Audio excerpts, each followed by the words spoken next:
नमस्कार दोस्तों, स्वागत करते हैं एक बार फिर अपने यूट्यूब चैनल एचपीजी के स्टडी में। उम्मीद करता हूँ गाइज़ आप सब लोग बेहतर होंगे। तो गाइज़ आप सभी को पता है कि आपका जो है एचपी जेबीटी कमीशन का एग्ज़ाम जो है 25 से लेकर 27 फरवरी को तक जो है यहाँ पे हो जाएगा। तो आज जो है यहाँ पे 31 दिसंबर हो चुकी है, सॉरी 31 जनवरी हो चुकी है। तो यहाँ से लगभग जो है आपके यहाँ पे 24 दिन बाकी शेष रह जाते हैं। तो 24 दिन में हम जो है यहाँ पे हर प्रकार की वीडियोज़ के लिए आपके मॉक टेस्ट के रूप में लेके आएंगे, और हर जितने भी क्वेश्चन मैं आपको कराऊंगा वो सारे जो है एग्ज़ाम ओरिएंटेड क्वेश्चन होंगे, नहीं या किसी न किसी एग्ज़ाम में पूछे गए होंगे। ठीक है, तो प्लीज़ वीडियो को लाइक कर देना है और चैनल को सब्सक्राइब कर देना जो चैनल को पहली बार जुड़ा हुआ है। ठीक है, आइए आज का जो मॉक टेस्ट लगाते हैं और अपने क्वेश्चन जो कमेंट सेक्शन में जो बताना। आज हम हिंदी के इंपॉर्टेंट क्वेश्चन डिस्कस करेंगे जो वर्णमाला से जितने भी क्वेश्चन बनेंगे। नेक्स्ट डे हम जो समाज से करेंगे, फिर हम संधि से करेंगे, वैसे ही करके जो हर चीज़ आपके लिए कवर अप कर दी जाएगी। ठीक है, तो पहला क्वेश्चन गाइस यहाँ पे जूम आउट कर लेते हैं, थोड़ा सा जूम आउट कर। यहाँ पहला क्वेश्चन है ज्ञ वर्ण जो है किससे बनता है।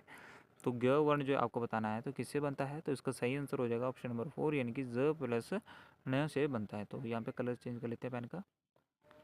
नेक्स्ट क्वेश्चन गाइस हमारे य का उच्चारण स्थान कौन सा है। तो ये आपसे पूछा जाता है कि य का उच्चारण स्थान कौन सा है, तालु, कंठ, ओष्ठ या दंत। तो याद रखेंगे य का उच्चारण स्थान आपका जो है तालु है। ऑप्शन नंबर 1 इसका सही आंसर हो जाएगा।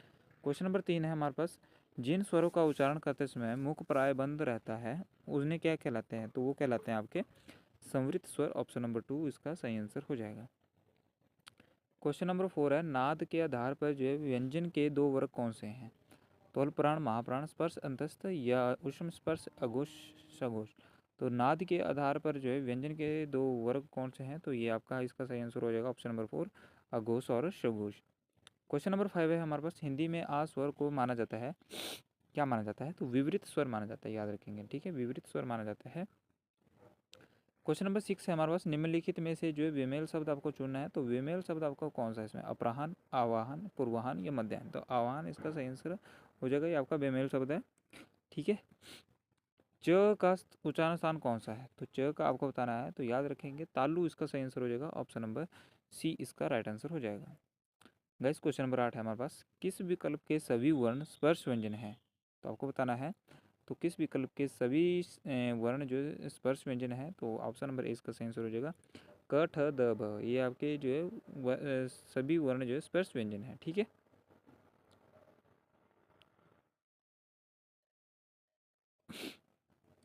नेक्स्ट क्वेश्चन है क्वेश्चन नंबर 9, इनमें से जो हिंदी वर्णमाला में से संबंधित कौन सा कथन गलत है। तो च वर्ग को स्पर्शी संघर्षी भी कहते हैं, या क वर्ग ह तथा ह और आ कंठ वर्ण माने गए हैं। ण अण को जो है उक्षिप्त व्यंजन कहते हैं, या समस्त स्वर जो है अघोष वर्ण है। तो ऑप्शन नंबर 4 इसका गलत हो जाएगा। ठीक है, ये आपका गलत बताया गया है। इनमें स्वरों से जो है संबंधित कौन सा कथन सही नहीं है। ओ औ भी जो स्वर्ण स्वर हैं, या एक ही स्थान से उच्चारित होने वाले स्वर स्वर्ण कहलाते हैं। उच्चारण में लगने वाले समय के आधार पर स्वरों के दो भेद किए जाते हैं, या उ परस्पर स्वर्ण स्वर हैं। तो ऑप्शन नंबर 1 इसका सही आंसर हो जाएगा। गाइस आइए नेक्स्ट क्वेश्चन देख लेते हैं। क्वेश्चन नंबर 11 हमारे पास जो है 11 क्वेश्चन नंबर 11 है, इनमें से जो है किस विकल्प के सभी वर्ण मूर्धन्य हैं। तो वो सभी जो मूर्धन्य है वो आपके ण व स ट। ठीक है, क्वेश्चन नंबर ड का उच्चारण स्थान कौन सा है। तो ड का उच्चारण स्थान आपको बताना है। तो आई होप आपको आंसर लगा लिया होगा। तो इसका सही आंसर हो जाएगा हमारा मूर्धा। निम्न में से जो है संयुक्त व्यंजन कौन सा है। तो संयुक्त व्यंजन आपको बताना है। 13 का राइट आंसर हमारे पास क्या हो जाएगा, तो ऑप्शन नंबर 1 इसका सही आंसर हो जाएगा श्र। क्वेश्चन नंबर 14 है, हिंदी वर्णमाला में कितने स्वर होते हैं। तो हिंदी वर्णमाला में आपके 11 स्वर होते हैं। ऑप्शन नंबर 2 सही आंसर इसका हो जाएगा। क्वेश्चन नंबर नेक्स्ट है, हिंदी वर्णमाला में संयुक्त स्वर कितने होते हैं। तो संयुक्त स्वर आपसे पूछा जाए तो 4 जो है संयुक्त स्वर होते हैं। इसका सही आंसर हो जाएगा। 16 नंबर क्वेश्चन है, हिंदी वर्णमाला में मूल स्वर जो है कितने हैं। तो मूल स्वर आपके ऑप्शन नंबर 1 इनकी ये 4 जो है मूल स्वर होते हैं। 17 नंबर क्वेश्चन है हमारे पास, हिंदी वर्णमाला में स्पर्श व्यंजन कितने हैं। तो हिंदी वर्णमाला में स्पर्श व्यंजन आपके 25 हैं। क्वेश्चन नंबर 18 है हमारे पास, इनमें से कौन सा कथन जो है गलत है। तो आपको बताना है। तो इसमें 4 इसका सही आंसर हो जाएगा, व्यंजन वर्णों के उच्चारणों में जो स्वरों के उच्चारणों से दुगना समय लगता है, ये आपका गलत है। ठीक है, आइए नेक्स्ट क्वेश्चन देख लेते हैं। क्वेश्चन नंबर 19, इनमें से कौन सा कथन जो है सही, ये समस्त जो इसमें क्या होगा। तो इसका सही आंसर ऑप्शन नंबर 2 हो जाएगा। यहाँ पे उच्चारण की दृष्टि से ही जो यहाँ पे उष्ट माने जाते हैं, ये आपका बिल्कुल सही है। 20 नंबर क्वेश्चन हमारे पास, निम्नलिखित में से जो है किसमें गलत कथन है। तो गलत कथन आपको बताना है। तो यहाँ पे ऑप्शन नंबर 4 इसका सही आंसर हो जाएगा। हिंदी शब्दकोश में जो यहाँ पे त से आरंभ होने वाले सभी शब्दों के बाद ग से आरंभ होने वाले शब्द होते हैं। ठीक है, ये आपका गलत है। क्वेश्चन नंबर नेक्स्ट हमारे पास जो है, भाषा की सबसे छोटी इकाई कौन सी है? तो भाषा की सबसे छोटी इकाई आपसे पूछा गया है, तो यहाँ पे इसका सही आंसर हो जाएगा हमारे पास वर्ण है। ऑप्शन नंबर 3 इसका सही आंसर हो जाएगा। इनमें से वर्ण कौन सा वर्ण जो है उपक्षिप्त व्यंजन है? तो इसका सही आंसर क्या हो जाएगा? तो उसका ऑप्शन नंबर 2 सही आंसर हो जाएगा न। ठीक है, 23 नंबर क्वेश्चन है, निम्नलिखित में से जो कौन सा वर्ण तालव्य नहीं है? तो आपको बताना है। तो ऑप्शन नंबर इसका सही आंसर हो जाएगा ऊ, जो है आपका तालव्य नहीं है। ठीक है, नेक्स्ट क्वेश्चन है, इनमें से कौन सा वर्ण जो है महाप्राण है? तो महाप्राण आपका पूछा है, तो घ और ठ जो है आपका महाप्राण है। ठीक है, नेक्स्ट क्वेश्चन है हमारे पास, व्याकरण की दृष्टि से इनमें से कौन सा कथन सही है? तो व्याकरण की दृष्टि से कौन सा कथन सही है? तो सही आंसर इसका क्या हो जाएगा? मूलतः सभी व्यंजन हलंत है। ठीक है, तो ऑप्शन नंबर 4 इसका सही आंसर हो जाएगा। य र ल व किस वर्ग के व्यंजन है? तो य र ल व आपके यहाँ पे अंतस्थ व्यंजन है ये। ठीक है, अंतस्थ व्यंजन, ऑप्शन नंबर सी सही आंसर हो जाएगा। क्ष जो है वर्ण का क्ष वर्ण किस का व्यंजन है? तो ये आपका ऑप्शन नंबर 2 यानी कि क और श का मिलके बनता है क्ष। ठीक है, क्वेश्चन नंबर 28 है हमारे पास, जो शब्द पंचांग में उच्चारित ध्वनियों का लेखन निम्नलिखित में से जो है किसमें हुआ है?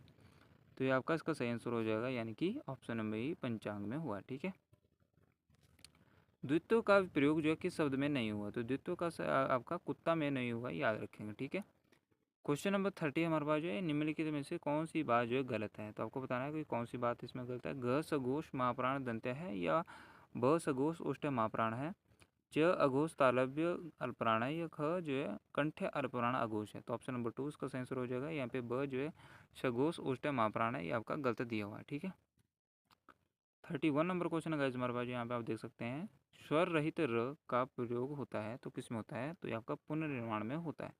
ऑप्शन नंबर इसका 2 सही आंसर हो जाएगा। यदि नीचे का होंठ पूरी तरह से काट दिया जाए तो किस ध्वनि का उच्चारण में कठिनाई होगी? तो कौन सा होगा? तो याद रखेंगे ब इसका सही आंसर हो जाएगा, क्योंकि आपका जो ओठ से कौन सा शब्द बोला जाता है, तो ब से बोला जाता है। ये आपकी कॉमन सेंस को चेक करेगा। उत्क्षिप्त ध्वनि का प्रयोग होता है कहाँ हुआ है? तो उत्क्षिप्त ध्वनि का प्रयोग हुआ है पढ़ाई में। ऑप्शन नंबर सी सही आंसर इसका हो जाएगा। संयुक्तों को छोड़कर जो है हिंदी में मूल वर्णों की संख्या है, तो कितनी है? तो याद रखेंगे 44 है।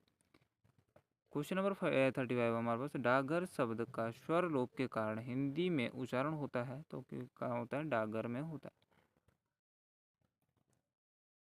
वर्णों के उस समय को जो है जिसमें कोई निश्चित अर्थ निकलता हो डैश कहा जाता है, तो उसको क्या जाता है? शब्द कहते हैं। ऑप्शन नंबर 1 इसका सही आंसर हो जाएगा।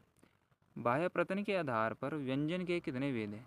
बाह्य प्रत्यय के आधार पर व्यंजन के जो है यहाँ पे 2 वेद हैं, अल्पप्राण और महाप्राण।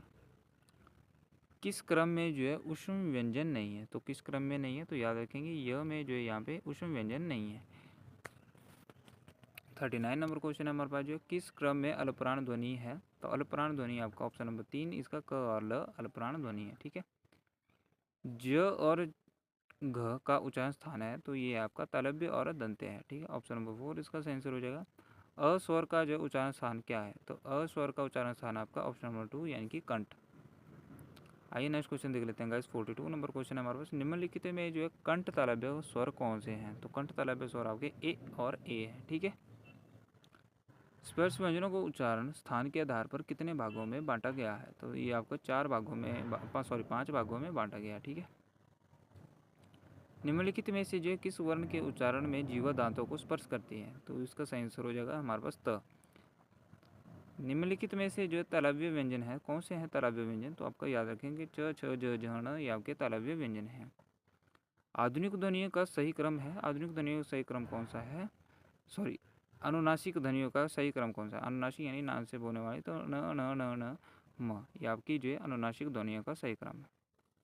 वाक्य में प्रयुक्त शब्द को कहते हैं, तो वाक्य में प्रयुक्त शब्द को क्या कहते हैं? तो वाक्य में प्रयुक्त शब्द को पद कहते हैं। ऑप्शन नंबर 2 सही आंसर इसका हो जाएगा। 48 नंबर क्वेश्चन है हमारे पास, निम्नलिखित में जो है संवृत स्वर है कौन सा है? तो ऊ जो है संवृत स्वर है। ऑप्शन नंबर 1 इसका सही आंसर हो जाएगा। ग वर्ण बना है, तो ग वर्ण जो किससे बना है? ज प्लस य से बना है, याद रखेंगे। अनुनासिकता गुण है, तो कौन सा है? याद रखेंगे स्वरों का गुण है अनुनासिकता। ठीक है, नासिक के ध्वनियों के उच्चारण में प्रवास होता है तो कौन सा होता है? केवल नाक से होता है, ठीक है। और नासिक के ध्वनि जो बोलते हैं तो केवल नाक से होता है। अपभ्रंश के 8 स्वरों के पश्चात हिंदी में किन दो नए स्वरों का विकास हुआ है? तो ये ए और औ दोनों का हुआ है, ठीक है। नेक्स्ट क्वेश्चन गाइस हमारे पास आपको बताना है किस क्रमांक में अंत्यस्थ व्यंजन है? तो ये आपका पटवारी एग्जाम में पूछा गया क्वेश्चन है, तो 4 का याद रखेंगे य और व। क्वेश्चन नंबर नेक्स्ट हमारे पास किस क्रम में अघोष व्यंजन है? तो किस क्रमांक में अघोष व्यंजन है? तो ऑप्शन नंबर 1 इसका सही आंसर हो जाएगा त और थ में।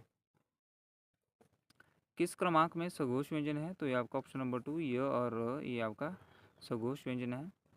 किस क्रमांक में अंत्यस्थ व्यंजन है? तो ये आपका ऑप्शन नंबर 2 य, र और ल में जो है अंत्यस्थ व्यंजन है।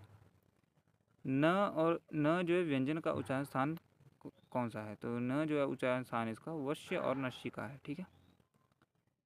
क्वेश्चन नंबर वर्णमाला में कुल वर्ण कितने होते हैं? तो वर्णमाला में कुल वर्ण जो आपके 52 होते हैं, याद रखेंगे। श के साथ री का मात्रा जोड़ने पर बनता है, क्या बनता है? तो आपका श्री बनता है, ठीक है। किस क्रम में तालव्य व्यंजन है? तो किस क्रम में है तालव्य व्यंजन आपके? तो ऑप्शन नंबर 3 इसका सही आंसर हो जाएगा यहाँ पे च छ ज ज ण। ओम को किस तरह का स्वर कहा जाता है? तो ओम को आपको ऑप्शन नंबर 2 स्वर कहा जाता है। जिन स्वरों के उच्चारण में मुंह सबसे कम खुलता है उसे कहते हैं, क्या कहते हैं? तो ऑप्शन नंबर 1 संवृत स्वर कहते हैं उन्हें, ठीक है। ऑप्शन नंबर 1 इसका सही आंसर हो जाएगा। वर्ण किसे कहते हैं? तो वर्ण आपका ऑप्शन नंबर 3 किसी भाषा की लघुतम सार्थक ध्वनियों को जो है वर्ण कहते हैं। री को क्या कहेंगे? तो री को आपका स्वर कहेंगे, ऑप्शन नंबर 4 इसका सही आंसर हो जाएगा। ये सारे पटवारी के एग्जाम में पूछे गए क्वेश्चन है। रू का वर्ण विच्छेद किस क्रमांक में है? तो ये आपका ऑप्शन नंबर 2 र अ प्लस उ इसका सही आंसर हो जाएगा।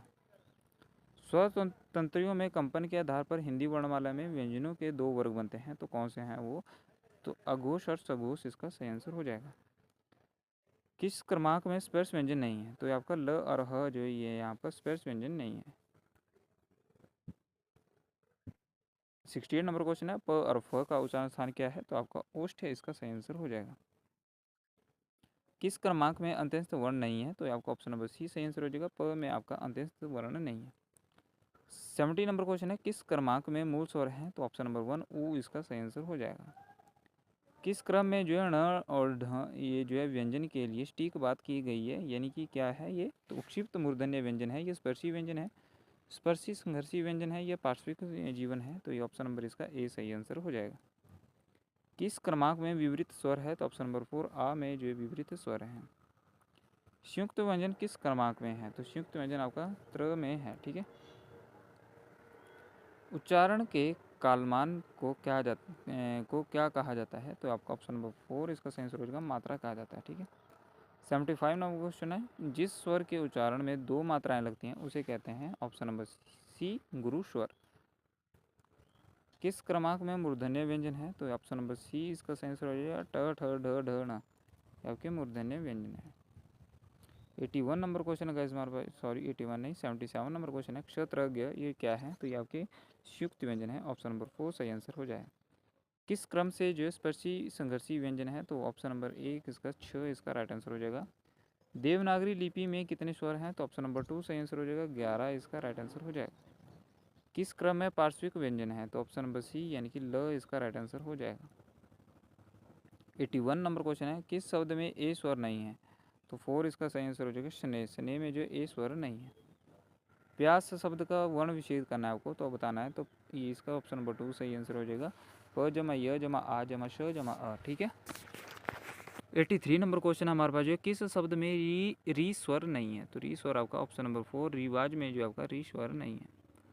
वर्ण होता है, वर्ण क्या होता है? तो 4 इसका 2 सही आंसर हो जाएगा, छोटी से छोटी ध्वनि जिसके टुकड़े नहीं किए जा सकते, ये आपका वर्ण होता है। किस क्रमांक में ई स्वर का सही उच्चारण स्थान है? तो ऑप्शन नंबर 2 तालु इसका सही आंसर हो जाएगा।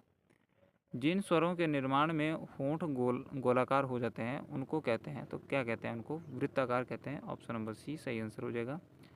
उच्चारण स्थान की दृष्टि से जो है ग व्यंजन का सही रूप होगा, तो ऑप्शन नंबर 2 सही आंसर होगा, कंठ स्पर्श सघोष और अल्पप्राण। भाषा में स्वतः उच्चारित ध्वनियों को निम्नलिखित में से जो है किस नाम से जाना जाता है? तो ऑप्शन नंबर 4 इसका सही आंसर हो जाएगा, स्वर। वर्ण किसे कहते हैं? तो वर्ण आपका जो यहाँ पे 4 सही आंसर हो जाएगा, अखंडित ध्वनि को वर्ण कहते हैं। तो गाइज ये थे आपके वर्णमाला के 89 क्वेश्चन। तो नेक्स्ट क्वेश्चन जो है हम नेक्स्ट वीडियो में डिस्कस करेंगे। नेक्स्ट हमारे पास जो है संधि से हम डिस्कस करेंगे। ठीक है, तो आज की वर्णमाला से हमने जो 89 क्वेश्चन डिस्कस कर लिए, तो वर्णमाला से इसके बाद आपके क्वेश्चन नहीं जाएंगे, इतना मैं दावे से कह देता हूँ। और चैनल को सब्सक्राइब कर लेना जो पहली बार जुड़ा हुआ है, और वीडियो को लाइक कर देना। आप चाहे जो है कमीशन की तैयारी कर रहे हो, चाहे पटवारी की तैयारी कर रहे हो, ये सभी एग्जाम के लिए बेनिफिशियल है, क्योंकि हिंदी जो है +2 लेवल पे आपसे पूछी जाए, 10th लेवल पे आपसे पूछी जाएगी, तो 10th लेवल पे ही आपके दोनों एग्जाम जो है आएंगे। ठीक है, तो धन्यवाद, जय हिंद, जय भारत। यहीं पर वीडियो समाप्त करते हैं।